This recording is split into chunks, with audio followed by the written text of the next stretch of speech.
The dispatch radio crackled, pulling me from a half-sleep. "Unit 7, that's you, Alex. Got a call about some odd lights near the old Sentinel Peak fire tower. You're closest. Mind checking it out?" I groaned, rubbing the sleep from my eyes. "Copy. Dispatch, on my way. Probably just kids with flashlights again. Sentinel Peak." The words left a bad taste in my mouth. The tower had been decommissioned for years, a skeletal relic against the skyline.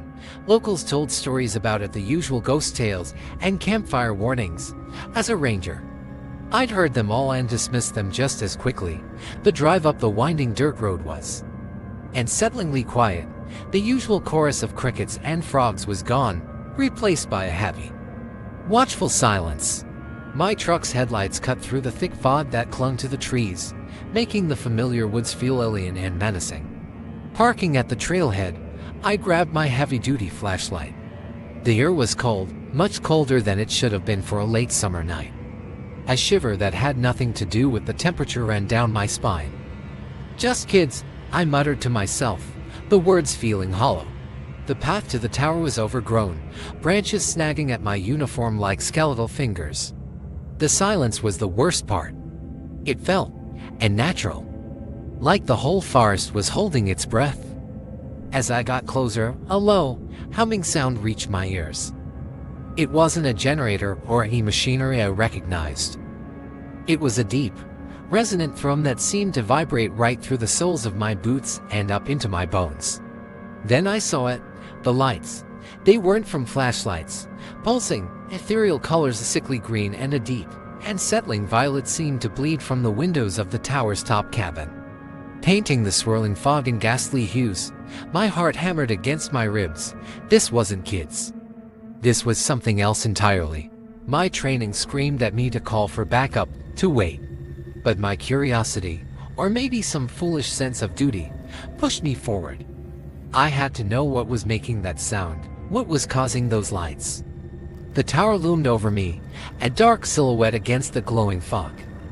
The metal steps groaned under my weight as I began to climb, the humming growing louder with each step, so intense it made my teeth ache. Halfway up, I stopped, my flashlight beam catching something on the catwalk. Scrawled in what looked like mud, or maybe rust, were symbols. They were intricate, geometric, unlike any language or pictograph I'd ever seen. They seemed to twist and writhe at the edge of my vision. I forced myself to keep climbing. My hand was on the grip of my sidearm now. As I reached the top landing, the door to the cabin was slightly ajar. The strange light poured from the gap, and the humming was a physical presence, pressing in on me from all sides. Taking a deep breath, I pushed the door open. The room was empty. No furniture, no equipment, just bare walls covered in those same disturbing symbols. But in the center of the room, the air itself seemed to shimmer, to warp. The light wasn't coming from a bulb, it was emanating from a tear in the very fabric of the space, a swirling vortex of green and violet. The humming was coming from it, a sound that wasn't just a sound but a feeling, a presence. My blood ran cold. I stared, mesmerized and horrified, into that shimmering rift. It wasn't just light in there. I could see things. Shapes that didn't belong in our world, angles that were wrong, colors that my brain couldn't process. It felt like looking into a place of pure, undiluted madness. Then, from the depths of that vortex, something looked back. I didn't see eyes, not in the traditional sense, but I felt a gaze. An ancient, malevolent intelligence focused on me, and a voice echoed directly inside my mind. It wasn't made of words, but of pure terror and a promise of agonizing, endless pain. It showed me images, stars collapsing, worlds being devoured, civilizations screaming in silent, cosmic horror. It was a predator, and our reality was its hunting ground, panic, primal and absolute. Finally broke the paralysis, I stumbled backward, fumbling for my radio. My fingers clumsy and numb. Dispatch. Dispatch, come in. I need immediate. What could I even say? That I'd found a hole in the universe at the top of the old fire tower. The thing in the rift seemed to smile. The vortex pulsed, and a long, shadowy tendril, thin as a whip and blacker than any night, snaked out. It moved with impossible speed, lashing out towards me. I threw myself back, and the tendril struck the metal doorframe where my head had been just a second before. The metal didn't just dent, it sizzled and dissolved into a puff of black smoke, leaving a gaping, melted hole. I didn't wait for a second attempt.